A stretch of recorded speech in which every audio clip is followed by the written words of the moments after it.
Hello everyone. In this video, I want to talk about aging in place and universal design.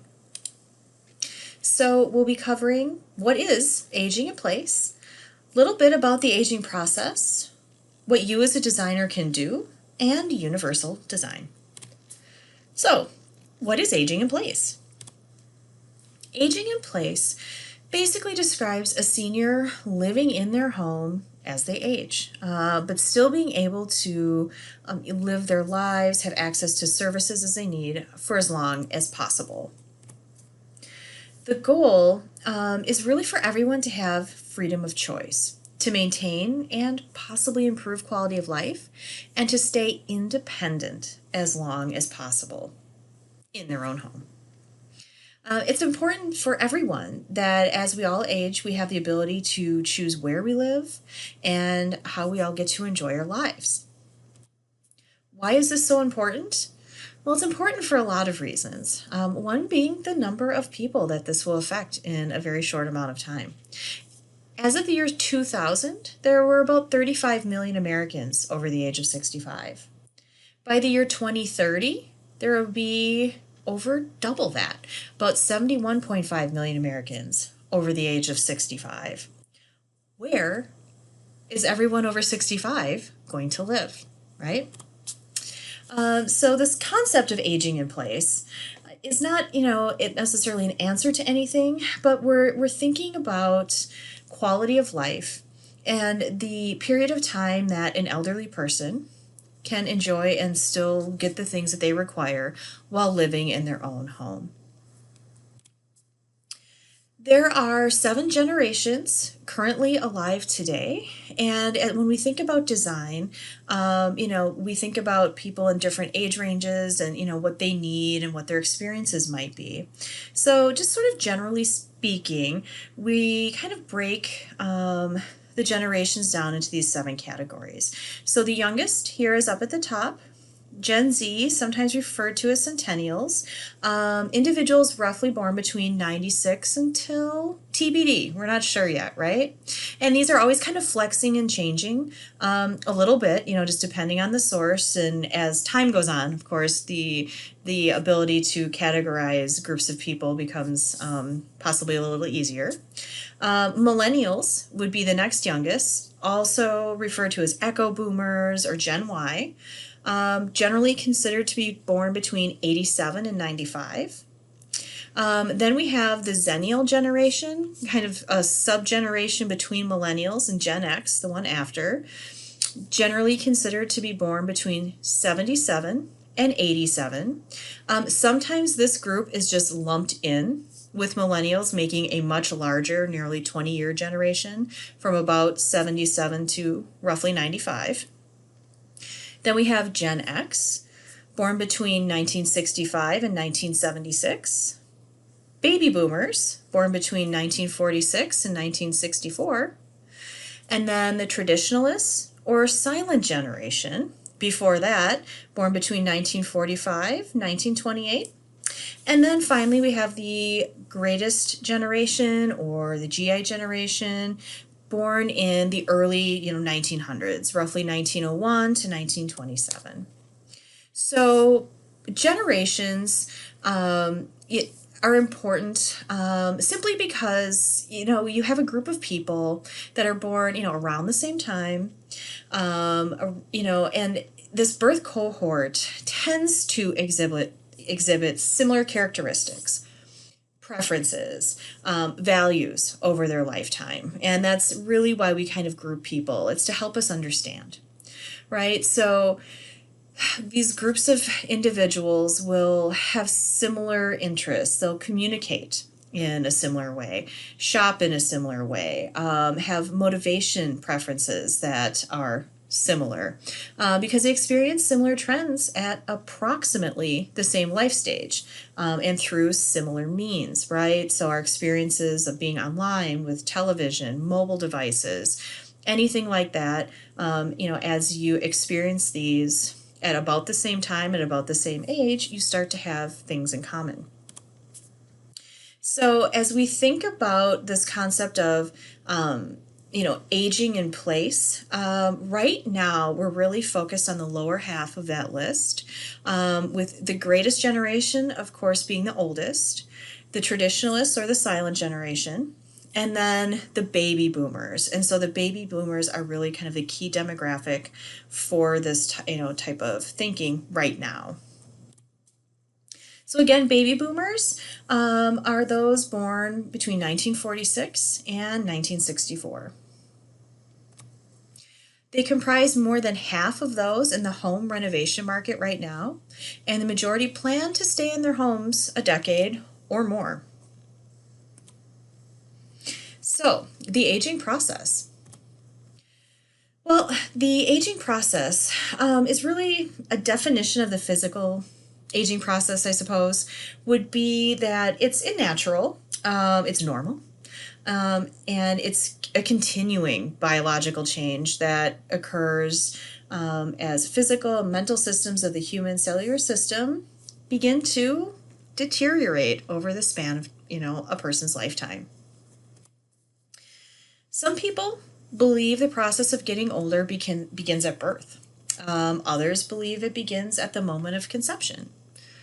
Others define aging as a time in life when you start to have declining health issues and have permanent physical changes because of it. So, aging is somewhat subjective in a way, right? And it means something different to everyone, and it means something different culturally. One really kind of, defined when we think about aging, what characteristics might that have? So we think of reduced vision, hearing, sense of smell, reduced mental processing capabilities, decreased muscle strength, endurance. We have increased risks of falls, primarily because of balance issues. Increased risk of illness and decreased mobility. And what this really gets to is that aging impacts ADL. ADL is activities of daily life. So, well, what does that mean? That means getting around your house, driving, socializing, maintenance, cleaning, upkeep with your house, transportation, health maintenance, anything that you kind of do in your daily life becomes significantly more difficult the older you get. As Betty Davis said, old age ain't no place for sissies. Okay, so, all right, everybody gets older, right? What can we as designers do? Okay, so as designers, we need to think about designing for everyone. And this includes, people that are getting older, and this affects all kinds of design: hospitality, workplace, healthcare, retail, housing, all spaces people go. So we think about hospitality, restaurants, hotels, motels. Those spaces need to be accessible, reduce barriers, increase lighting. Workplaces, whether that's office, retail, anything like that, we need to think about, again, lighting, ergonomics, seating, technology, places that are possibly more quiet, things like that. With healthcare, we need to think about outpatient and in-home care, having accommodation for living caretakers or caregivers. Retail spaces need to be accessible and accommodate individuals using, assistive devices, walkers, canes, wheelchairs, things like that. And in terms of housing, there's a growing demand for livable communities and urban complexes that have easy access to healthcare, but also entertainment, shopping, exercise, recreation, all of that type of thing. So, the real challenge is to meet the demand for a quality living environment for older adults, and we need to do this through making modifications to existing housing and, changing how we create new construction. A key thing that can be done, whether it's remodeling an existing home or building a new one, is to locate the master bedroom and bathroom, that whole suite area, on the ground floor. Okay, so, especially if you have a 2 or 3 story home or whatever it might be, really thinking about having the master bedroom and bathroom on the ground floor with as few, ups and downs and berries as possible is going to allow someone to live in their home much, much, much longer. As we think about these spaces, we want to think about, having open plans, reducing doorways, having wheelchair turnarounds, and, having that kind of open space so that it's not tight to get in, from the bathroom to a bedroom, for example. Having sliding doors, at least a 3'6" hallway. Large doors, 36-inch doors are ideal. And, large foyer, being able to store walkers, wheelchairs. All of these types of ideas are very important. What else can we do? Well, reducing extra furniture, making the space as open and maneuverable as possible. Making sure those pieces are, movable is very important. Getting rid of trip hazards and things you might get hung up on, getting rid of loose rugs, things like that. Using low pile carpets, or, kind of harder surfaces, for sure-footedness, just making sure that we don't have kind of trip hazards and, that kind of thing. We want to think about wider hallways. Using lever handles on doors instead of, a traditional knob, which are much harder to grip, especially for, arthritic hands and things like that. Replace basement laundry with front-loading units on the main floor. That's a big one. Suddenly carrying your laundry up and down the stairs can become very difficult. Doing things like roll-in showers, raised toilet seats, grab bars in the bathroom can be huge. We want to think about color acuity as well. So contrast between color, contrast between light and dark are very important. Thinking about having a good amount of light and good quality of light, reduce glare is very important, especially, for people that begin to have vision problems, and even having sensors and timers that can turn lights on can be incredibly helpful. So this kind of brings us to the concept of universal design. So what is universal design? Well, universal design broadly refers to a whole concept that all design, whether it's products, technology, the built environment, whatever it might be, should serve the broadest range of people, regardless of levels of ability or mobility, age, gender, or physical stature. So what it really is a commitment to accommodate all. More and more people want to live a happy, healthy life in their home, right? So we don't want to necessarily move to retirement facilities and things like that. It means your independence, your identity, time with your spouse, your family, whatever it might be. So universal design has the power to make life better for everyone, no matter what stage of life you're currently in. And there are really 7 principles of universal design. So principle 1 is equitable use. So the design is useful and marketable to people with diverse abilities. So it's going to provide the same means for all users, and the idea is identical whenever possible, equivalent when not. We want to avoid segregating or stigmatizing any users because of ability. We want to have privacy, security, and safety, and we want that to be equal for all. And we want the design to be appealing to all users, right?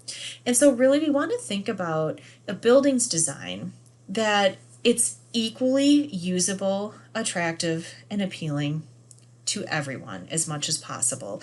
If we design something well, that it will be, pleasant and enjoyable for everyone to use. Flexible use. So the design should accommodate a wide range of individual preferences and abilities. So it provides choice in the methods of use, We can accommodate, left or right-handed access and use, which is, I think, something very important to think about. Facilitates the user's accuracy and precision, right? Not everyone maybe has the dexterity or, the fine muscle motor control that you might expect, right? So we need to make things easy for people to operate, open, use. And we want to be adaptable to a user's pace, right? So if we have automatic doors, for example, things like that, that they don't, slam shut too quickly, the elevator doors don't close too quickly, things like that.